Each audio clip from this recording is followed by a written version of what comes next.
If you are an artist, whether professional or budding or um, studying artist, then I'm sure that you've heard that, or you've been told, why bother pursuing your field if AI can do it faster? This is episode 10, and I have somehow made it in a month and a half since episode 1 came out on New Year's Day, and this is a very, very huge milestone for me. I've made it faster than I thought, and for me, this is proof of consistency. So, for today's episode, I am talking to every artist, animator, character designer who's been told that AI is the end of our dreams. And I want to say that it's not from my perspective, but I also want to say why.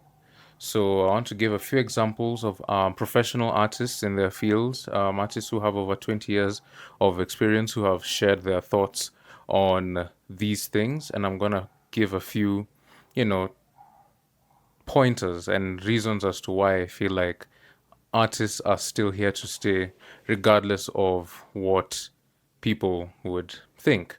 But before we get into that, feel free to subscribe, share, like the video, and all that good stuff. Feel free to comment your questions or suggestions and also follow the wildlife channel, Yoderverse and Tamed. But apart from that, we may begin. So, 10 episodes in 6 weeks. I couldn't have imagined this last year. If you guys have been following me since this podcast was Teen Steak before it became Yoderverse, you'd know that between episode 1 and episode 10 was close to 9 months or slightly more. And for me, this is a huge milestone because I've made it in 6 weeks. And if I'm able to maintain the same kind of consistency, I feel like it'll be better for me and for you if you get value out of this. But again, now back to the topic of the day. If you're an artist, you know what it's like to fight for your craft. Maybe you are in college or just pursuing art, or you're a professional, and sometimes you might hear a teacher, professor, mentor, or someone say that it's time to maybe switch majors and, this art thing might not work with the advancements that AI is making and so on and so forth. I do not believe personally that AI is the end of art. In my eyes, as touched on in the previous episode, it's more of a tool, not a replacement. Drawing, animating, designing characters, there's a certain magic that humans put into these things that I do not believe artificial intelligence can quite reach, and I don't think it's going anywhere. But I wanted to, share a few thoughts that I have on the fear factor. So, addressing the AI doom narrative. We've all had the charm AI will steal your job. Um, the Cartoon Brew magazine predicted that 240,000 entertainment jobs could be disrupted by 2026, which is in the next 10 and a half months. It's scary. Granted, it is quite scary. But regardless, I've felt that feeling too. Of AI will steal your job, and there's no point, pursuing this specific career, and you should just choose something else just for the safety of your future. But there's one thing that I've found: disruption isn't necessarily distraction. Like it's not necessarily an overly detrimental thing. Every time technology changes, like when computers replaced hand-drawn cells. A cell in animation is basically a frame of animation, like one piece of paper. 12 cells equals 1 second, or 12 frames. When you hear something like 12 frames a second, when you animate, that's the same thing you're doing. You're drawing 12 drawings that make up one second. So we had computers came along and changed it like quite a lot. But even if you look at professional artists like right now, like the likes of Aaron Blaze and Glenn Keane and Jin Kim and all the artists that started their art journeys in the 70s, 80s, and 90s, they use tablets right now. They use apps like Procreate Dreams and TV Paint. They have completely adapted to the new way of doing things. Has their art changed? No, it hasn't. And I feel like, in light of that, AI is not as disruptive as it's made out to be. It's not like a tsunami, it's just a small wave of change in the world. And granted, it is unstoppable. It is something that's going to continue to grow and stuff like that. But we shouldn't be very overly critical enough to give up on our dreams. So I want to give you a few extracts. I want to read for you a few things from professionals in these fields. Our first one being Aaron Blaze. He was in Disney for 21 years, from 1989 to the early 2000s. And personally, my personal connection to him is that I'm using his courses to learn character design, animation, and human anatomy right now, and have been for the last 4 months. And I just think he's a very, very good teacher. But anyway, he has seen it all. He's come from hand drawn to now using digital. In a YouTube video that he released about 2-ish years ago, or maybe early last year, it was a video talking about AI. He didn't necessarily freak out, so to speak. Instead, he got curious, which is, I think, something that we should our first instinct is to examine and get curious about these things.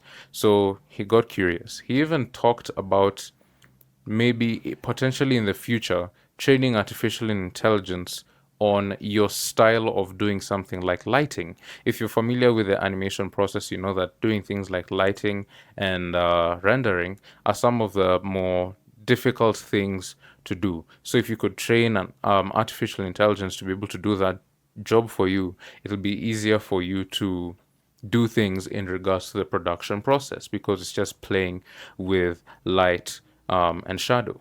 And this is not to replace him as an artist. He just says that tech changes, but the artist's vision doesn't. Second example, think about Disney from Steamboat Willie, the whistling Mickey Mouse that is at the beginning of very, very iconic movies.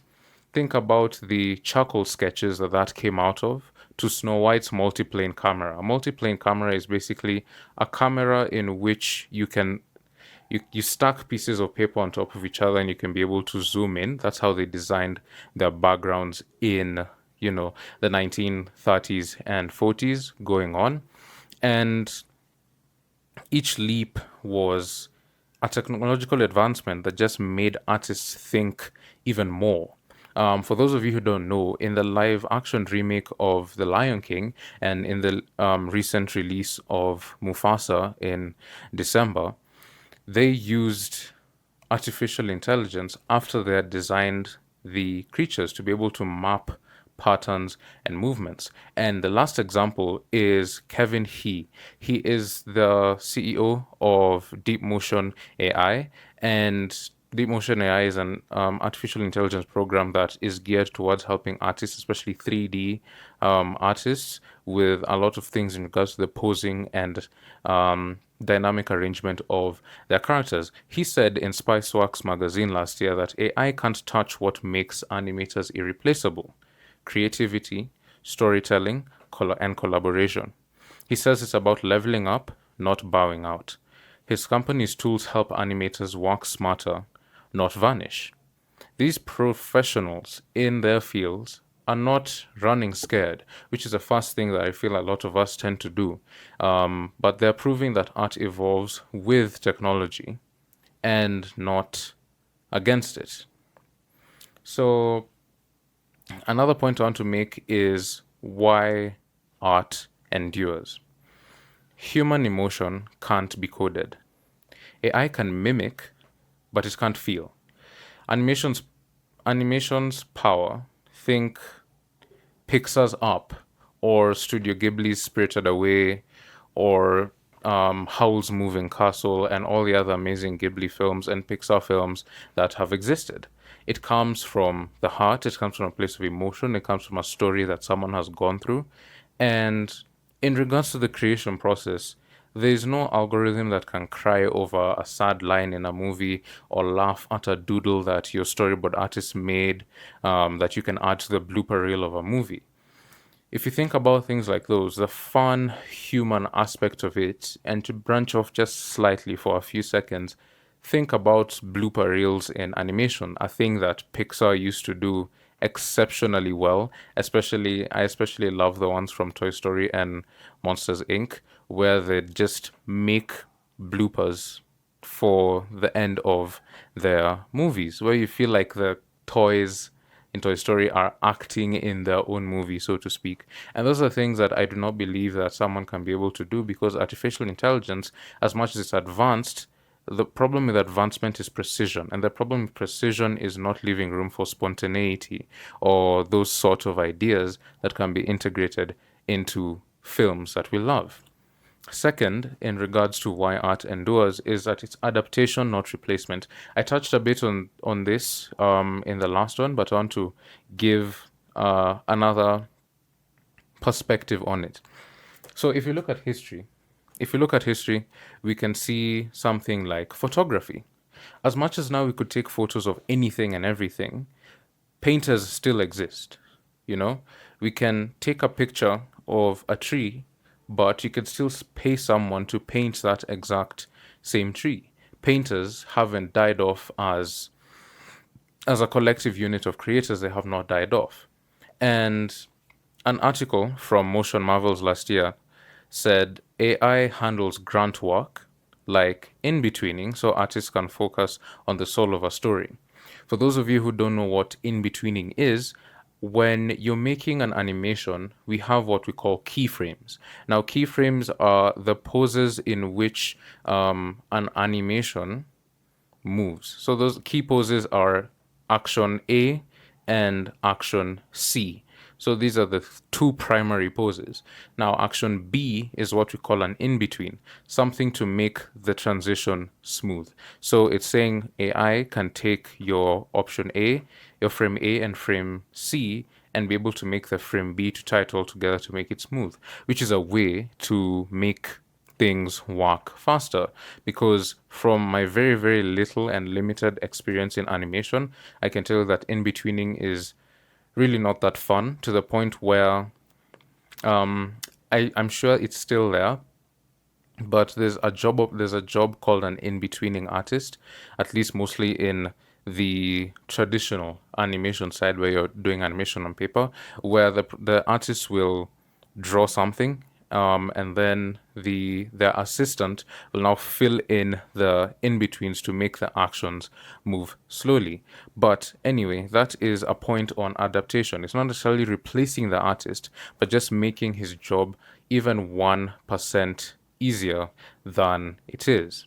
Another thing is future vision. 100 years from now, I bet we as artists, animators, and character designers will still have value in this world, whether it's dreaming up worlds, and maybe AI shouldn't be an enemy, but instead a sidekick.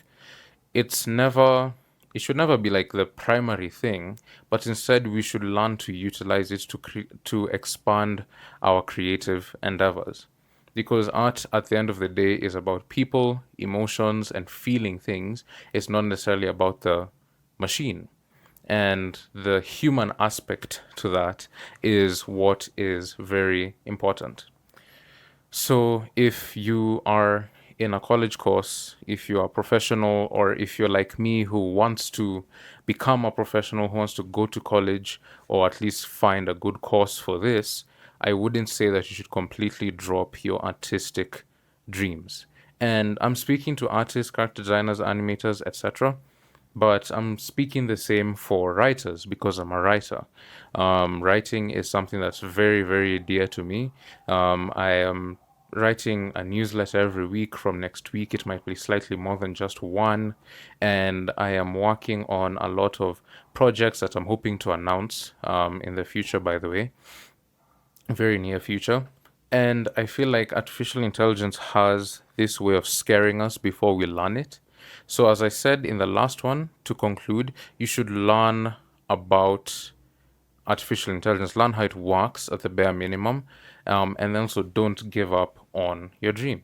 So feel free to share your creative endeavors and build communities and expand and reach, because there are people who feel the same as you, and it can be very easy to get in a spiral of hating something that really is here to help us.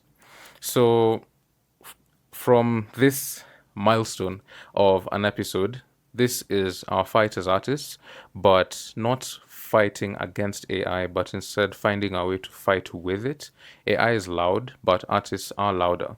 The professionals I mentioned, like Aaron Blaze and Kevin He, prove it. We adapt, we take up these things, and we use them as, tools to be able to make our work as artists easier.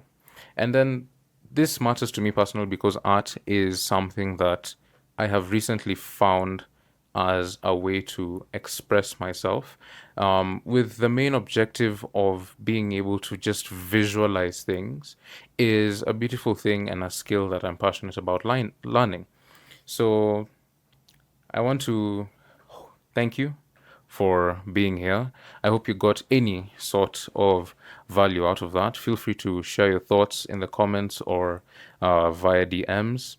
Um, this is something that I'm really, really passionate about and will continue fighting for, but not fighting from the perspective of AI as an enemy, but fighting as from the perspective of using it as more of a tool. So if you've watched to the end, again, I am very grateful. Like, subscribe, share, follow on Instagram, where I hope to be more active than I have been in the past 2 weeks. And thank you for sharing this episode 10 milestone with me. And hopefully we will be able to celebrate episode 20 and 30 and 40 and 50 and so on. Thank you so much. Have a good day. Goodbye.